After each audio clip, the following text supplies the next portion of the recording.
A paz do Senhor, irmãos. Amém. Graças a Deus que nos dá o privilégio de estar na sua casa, para junto nós oferecermos o nosso culto de adoração ao seu nome. Irmãos, vamos abrir as nossas Bíblias. Abra a sua Bíblia. Você trouxe Bíblia, irmãos? Levanta a sua Bíblia aí. Levanta a sua Bíblia. Amém. Então vamos lá aos Romanos, no capítulo 1. Aos Romanos, capítulo 1, capítulo 1, a partir do versículo 18, nós vamos ler a palavra de Deus. E o Espírito Santo tem uma palavra a nós nesta noite. Amém, irmãos? Os irmãos encontraram? Tem irmãos procurando ainda. Vou aguardar para que junto nós façamos a leitura do texto sagrado. Aos Romanos, capítulo 1, versículo 18. A seguir, diz a palavra de Deus: porque do céu se manifesta a ira de Deus sobre toda a impiedade e injustiça dos homens, que detém a verdade em injustiça. Porquanto o que de Deus se pode conhecer, neles se manifesta, porque Deus lhe manifestou. Porque as coisas invisíveis, desde a criação do mundo, tanto o seu eterno poder, como a sua divindade, se entendem e claramente se veem pelas coisas que estão criadas, para que eles fiquem inexcusáveis. Porquanto, tendo conhecido a Deus, não o glorificaram como Deus, nem lhe deram graças, antes, em seus discursos se desvaneceram, e o seu coração insensato se obscureceu. Dizendo-se sábios, tornaram-se loucos, e mudaram a glória do Deus incorruptível em semelhança da imagem de homem corruptível, e de aves, e de quadrúpedes, e de répteis. Pelo que também Deus os entregou às concupiscências do seu coração, a imundícia, para desonrarem o seu corpo entre si. Pois mudaram a verdade de Deus em mentira, e honraram e serviram mais a criatura do que o Criador, que é bendito eternamente. Amém. Pelo que Deus os abandonou às paixões infames, porque até as suas mulheres mudaram o uso natural, no contrário à natureza.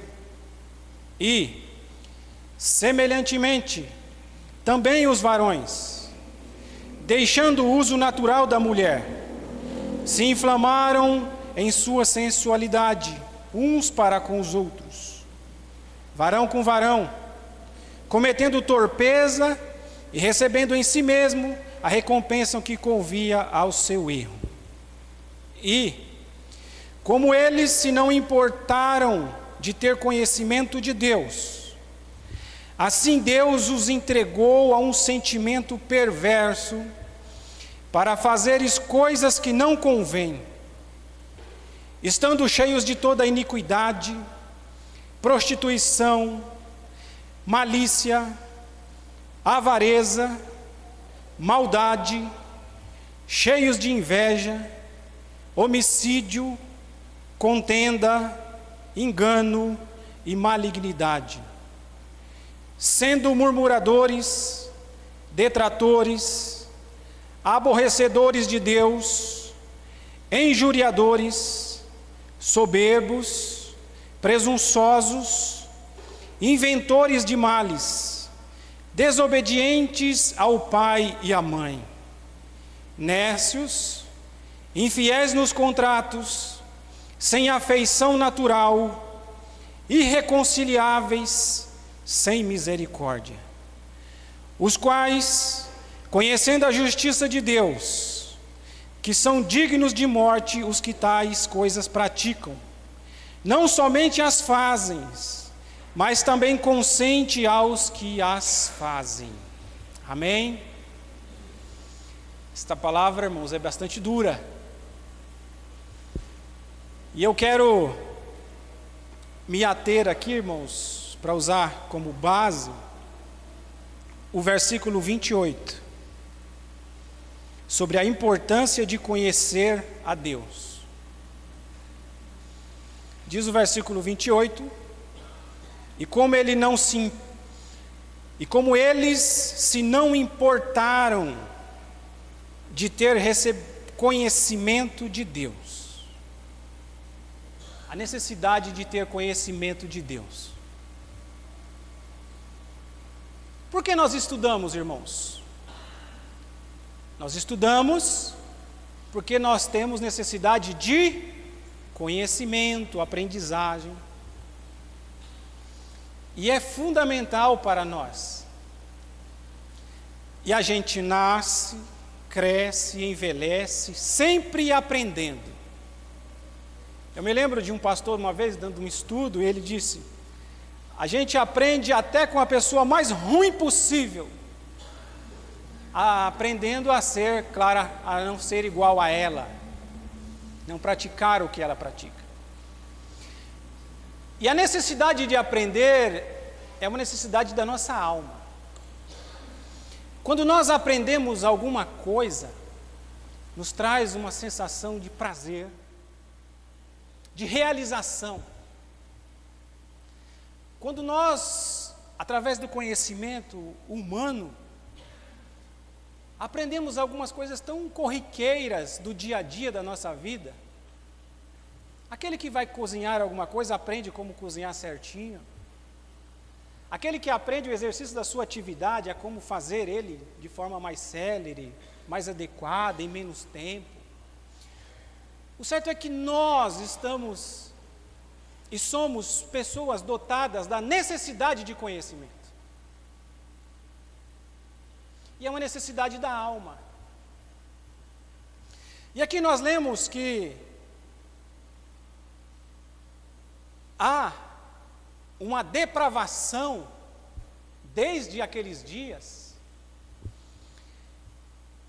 porque eles tinham uma necessidade de conhecimento. No entanto, este conhecimento, ele tem apenas a visão humana. E a Bíblia nos instrui que aquele que precisa de sabedoria, faça o que, irmãos? Peça a Deus. Conhecimento está muito entrelaçado ao conhecimento. E o conhecimento humano, ele é limitado. Por ser limitado, constantemente nós estamos nos deparando com alguma necessidade de aprender mais e mais. E aqui nós vemos a manifestação do conhecimento humano, o humanismo. Ou seja, o homem, ele é colocado no centro de todas as coisas, e através do conhecimento humano, ele vai trazer explicações para as mais diversas perguntas do ser humano. E as respostas, então, está baseado, fundamentado apenas no conhecimento humano, conhecimento intelectual, adquirido na convivência, adquirido nas academias. Então entra aqui a figura do humanismo. Aqui tem a visão da ciência, o avanço da ciência, o avanço da tecnologia, e tudo vem trazendo explicações humanas para o que acontece. Então aquele termo usado por aqueles que professam a fé em Cristo, se Deus quiser, permitindo Deus, ele vai ficando de lado e vem sendo substituído pelo conhecimento humano. E aqui vem surgindo e surgem as grandes e as mais fraudulentas teorias.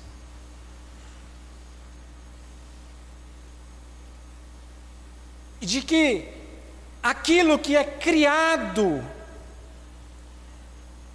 veja no versículo 20, porque as suas coisas invisíveis desde a criação do mundo,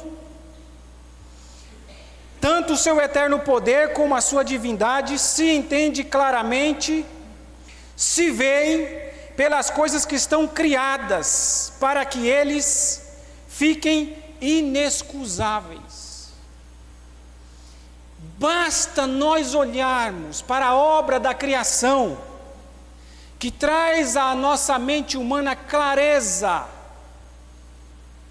de que tem um arquiteto que construiu tudo isto. Há um sincronismo no universo para que tudo funcione. Isso não é o conhecimento humano. Isso não é uma invenção nossa.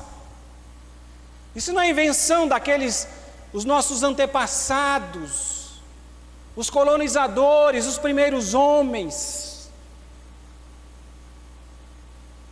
E a gente começa a olhar aos olhos naturais, sem precisar fazer uma grande análise. É perceptível por que o Sol mantém-se de uma distância da Terra. E a gente olha para o Gênesis e a gente começa a compreender isto.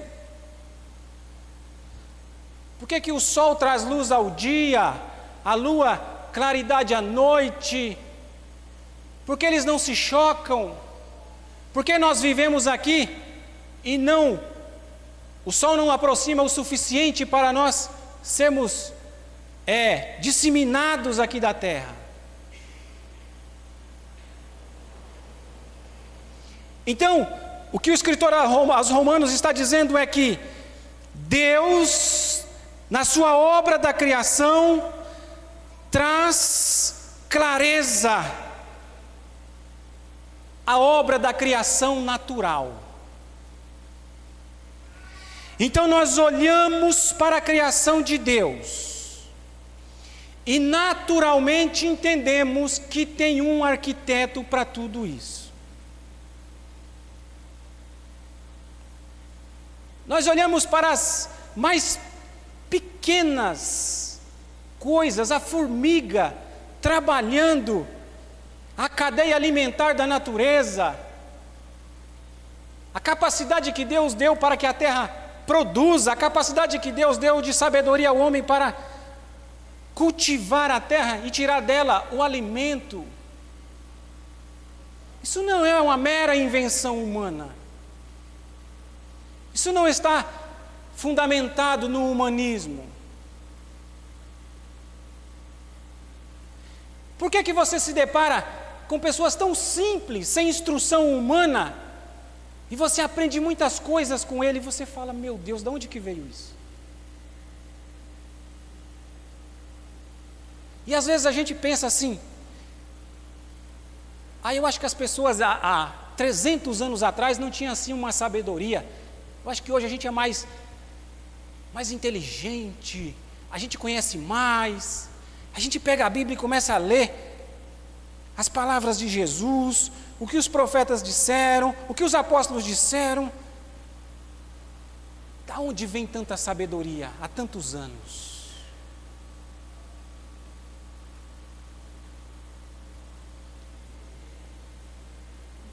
Tem um Criador para tudo.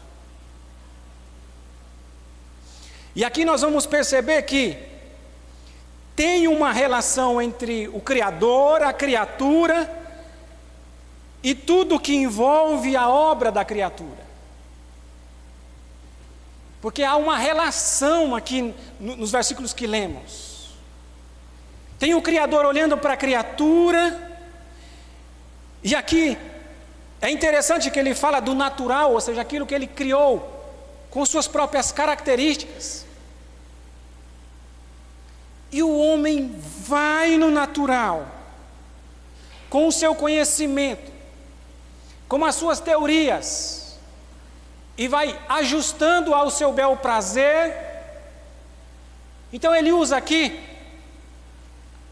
a figura do relacionamento natural do homem com a mulher. Então ele fala que os homens deixam o uso natural da mulher e se inflamam entre si e passam a ter a relação afetiva entre homens, entre mulheres. Reparem que a criação natural de Deus, e perfeita e suficiente para o relacionamento afetivo, para a procriação, está no macho e na fêmea. Mas nesta relação do Criador e da criatura, o ser humano, como na condição de criatura, interfere naquilo que o Criador fez para ser tão natural como a água que você pega na nascente e toma dela, sem passar por nenhum processo de alteração. Então aquilo que é tão natural, tão bom e eficiente, tem a mão, tem o olhar humano destrutivo para desconstruir, a fim de trazer uma nova visão, novos fins. E aí a gente olha para a sociedade e fala assim: meu Deus, a coisa está ruim. É perceptível. E nesta busca, os pais olham para os filhos, ficam preocupados, dizendo: o que vai ser desta geração, dos meus filhos, dos meus netos?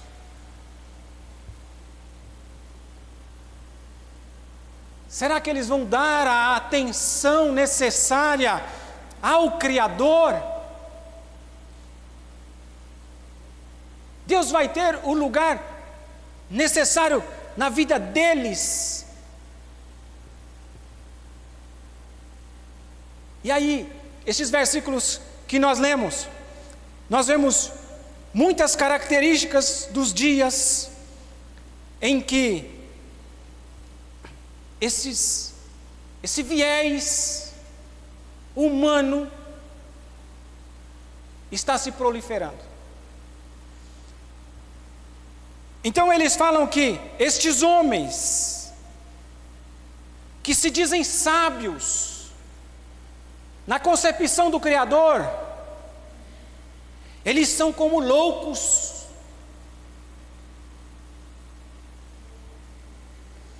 São pessoas que, em um discurso, tem uma oratória bem elaborada, sincronizada, atrativa, com termos mais atuais. E se a pessoa descuidar, logo ela está envolvida por esta visão. Mas na concepção de Deus como Criador, é que eles se dizem sábios, mas na concepção de Deus eles são como loucos. E não é razoável, irmãos, uma pessoa sentir-se como um cachorro, ter que se rastejar, sentir-se como criança.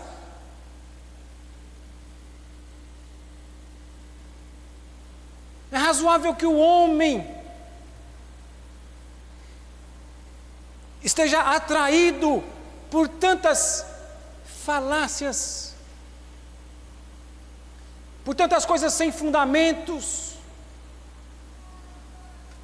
em que vai criando pessoas frágeis emocionalmente,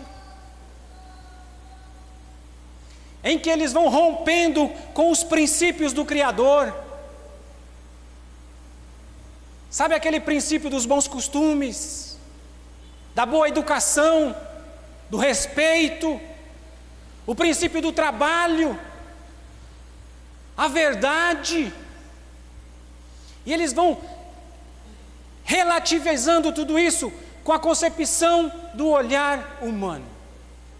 Vão deturpando a verdade em mentira. E aí o homem entra assim em um desenfreado desejo do poder. E para satisfazer a manutenção ou chegar ao poder, eles se revestem da mentira, da corrupção, da inveja, de homens maus, aonde a injustiça impera e aonde o juízo é pervertido. E a gente olha, nós que conhecemos e professamos a fé, que Jesus é a verdade, a gente se depara com tanta mentira. A gente se depara assim em dias que, dependendo do ambiente que você está, você professar a verdade é quase que uma exceção, é quase que um ato de vergonha, dizer que é honesto, dizer que se santifica, que se separa do mundo, porque estão deturbando a concepção da obra do Criador. Então você discorda daquela conversa, você discorda de compactuar com aquelas ideias, e de repente você se vê isolado.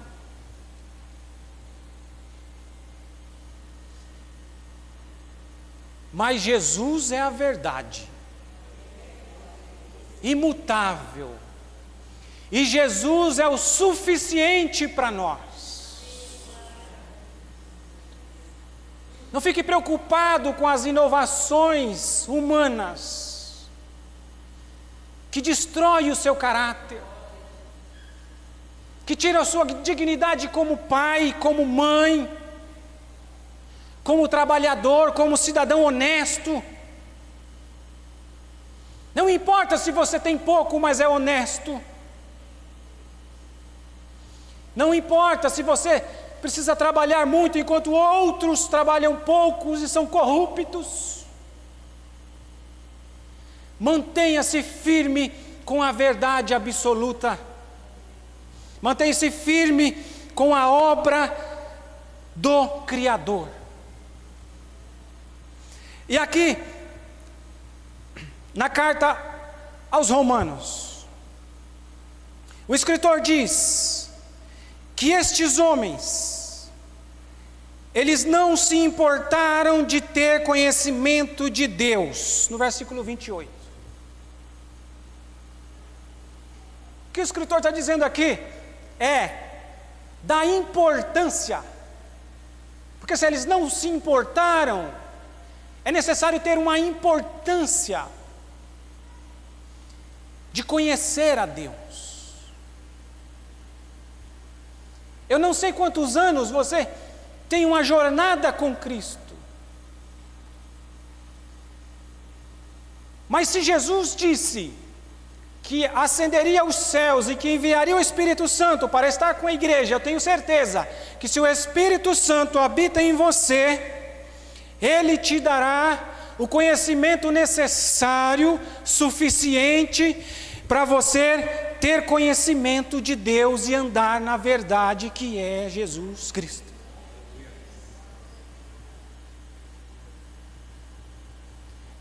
E qual o grau de importância que você tem dado a conhecer a Deus? Importa que aqueles que querem conhecer a Deus se achegue a Ele. Chegai-vos a Deus e Ele se chegará a vós.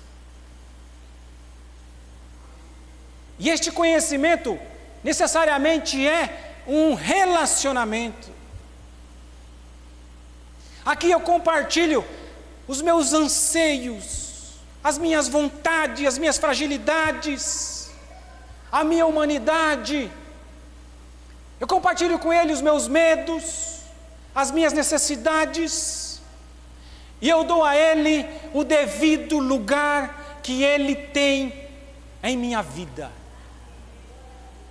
Eu desfruto, eu me importo que o meu dia seja importante e relevante para Ele. Eu me importo que as pessoas que eu vou me relacionar naquele dia tenham noção do que Ele mora em mim.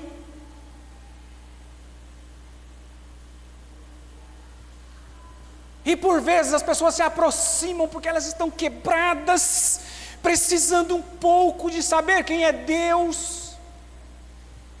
E algumas que são mais duras, eles perguntam de relance. Estão vivendo num mundo de mentira. Então naquele momento você é um instrumento da verdade que conhece a Deus.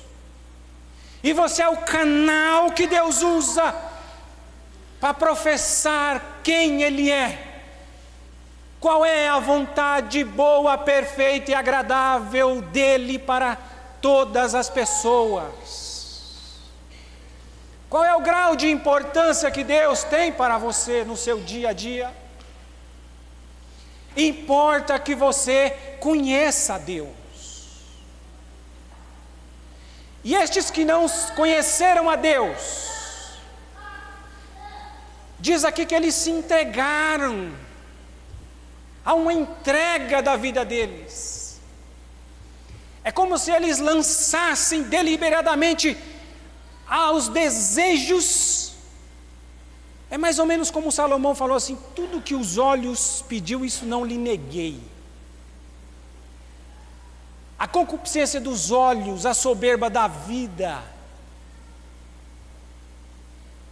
a natureza pecaminosa domina, as obras da carne se manifestam, e vive numa vida de pecado, há uma entrega ao sentimento perverso.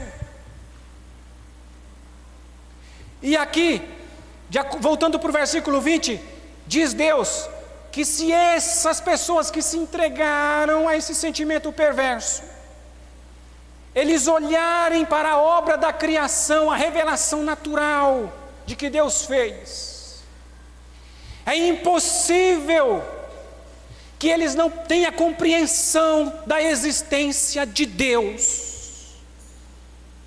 A obra da criação de Deus fala por si só para todas essas pessoas. Essas pessoas sofrem quando deitam para dormir. Essas pessoas vivem com drama em vivenciar e viver uma mentira todo dia, porque elas negam a verdade. Como é bom, amado irmão e amada irmã, a gente vir para um culto como este, e a gente está convicto que estamos vivendo a verdade, e a gente chega em casa com a paz no nosso interior. O Espírito Santo, que é o ajudador e o consolador, nos dá uma noite de sono. E a gente fala assim: Ele está conosco. Eu estou convicto que Ele está conosco. E maior é o que está em nós do que aquele que está no mundo. Aleluia.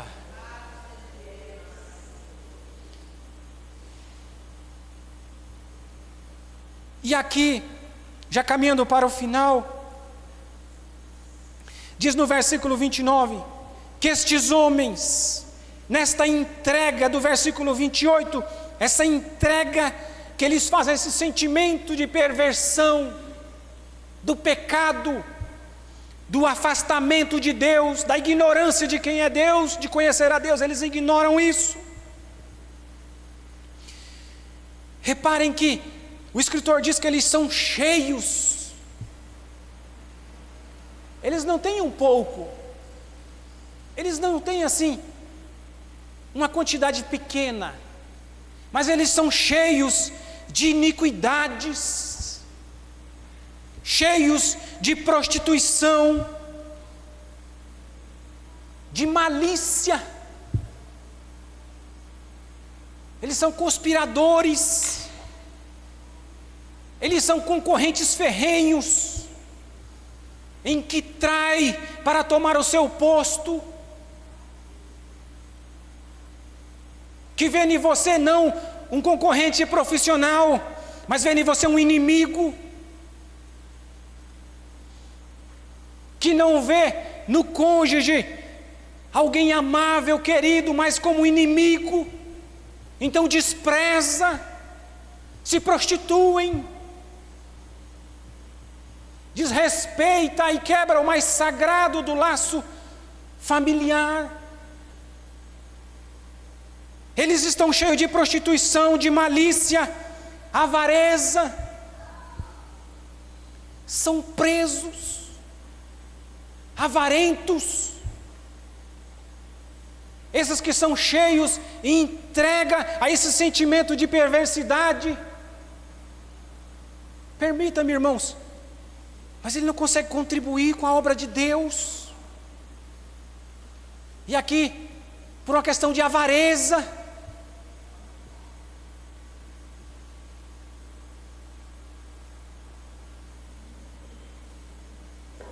ele é preso, não consegue se desprender, tem um sentimento de possessão, do é meu, eu posso, e eu faço o que eu quiser. Aqui entra o sentimento do envaidecer-se e do dizer, eu posso. E não interessa o que Deus pensa ou quer. A avareza é evidente na sua vida. Isso é manifesto. E de acordo com o escritor, eles são cheios desses sentimentos, cheios de inveja. Eles não entendem o ciclo natural de como se conquista, de como crescer na vida, de como ter respeito, como adquirir respeito. Isso é feito no dia a dia, conquistado. Isso às vezes é médio prazo, longo prazo, perseverança. Mas os invejosos, eles querem que isso aconteça num passo de mágica. Então eles são tragados pelo que se propaga nas redes sociais, de que você vai ter ou ser, e que não importa, às vezes até a forma desonesta que você vai conseguir, mas você vai conseguir de um dia para o outro. Invejosos, pastor Ivan até comentou outro dia, nós não devemos comparar a nossa vida com a de ninguém, o que alguém tem, o que alguém é.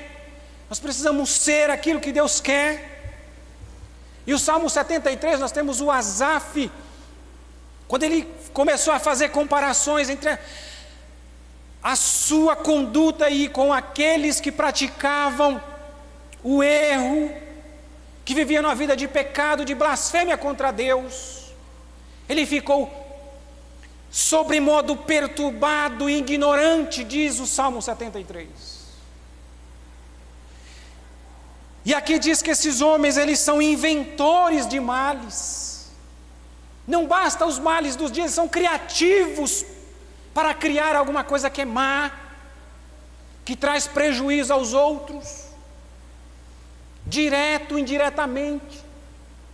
Eles têm tanta criatividade, são inventores dos males, são homens que não têm afeição natural, são desobedientes aos pais e às mães, são maus, são homicidas, não valorizam a vida de ninguém, a vida não tem valor, seja no ventre materno, ainda quando não concebido, quando não dada à luz, a vulgaridade do feto no ventre materno, são homicidas, dos inocentes, dos indefesos, são homens maus, são enganadores.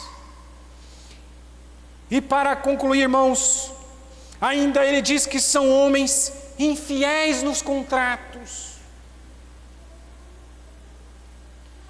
São aquelas pessoas que compram alguma coisa, celebram um contrato,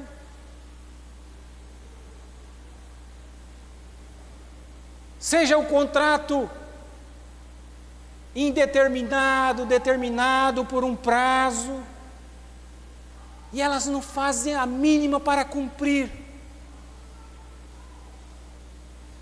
Seja ele o possuidor de alguma coisa, locador ou locatário, seja ele quem for, ele dá a mínima para ser fiéis aos seus contratos.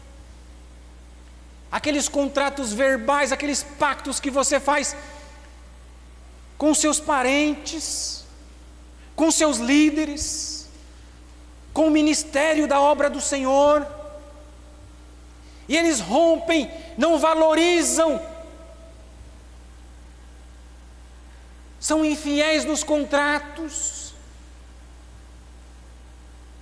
são devedores contumazes na praça,